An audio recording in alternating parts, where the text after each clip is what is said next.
Sunod-sunod na dagok ang kinaharap ng mga mangingisda sa Roxas sa Palawan dahil sa habagat at magkakasunod na bagyo. Para maibsan ang kanilang kalbaryo, naghatid ng tulong ang GMA Kapuso Foundation. Sa Barangay 4 sa Roxas sa Palawan, may isang lugar na tinatawag na Purok Mangingisda. Ito kasi ang pangunahing kabuhayan ng mga residente doon. Pero dahil sa habagat na pinalakas ng magkakasunod na bagyong Ferdy, Hener at Helen, halos isang linggo nang hindi makapamalaot ang mga mangingisda. Gaya na lamang ng pamilya ni Maricel. Hindi makapaghanap buhay ang aking asawa at may malilit pa yung mga anak ko, ma'am. Wala po kami ipakain sa kanila.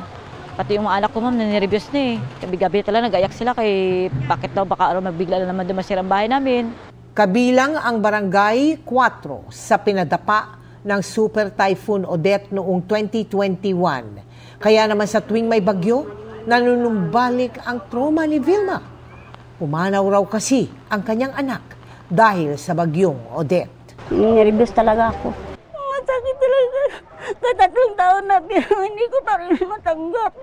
Kaya naman ang GMA Kapuso Foundation, katuwang ang Western Command ng Philippine Army, na mahagi ng food packs para sa 2,400 na individual sa bayan ng Roxas. Tayo po ang unang NGO o non-government organization na nakapaghatid ng tulong sa lugar. Laki ng papasalamat namin na dumating po kayo dito sa amin. Baka po nais ninyong tumulong, bisitahin lamang ang GMA Kapuso Foundation website na www.gmanetwork.com/kapusofoundation/donate.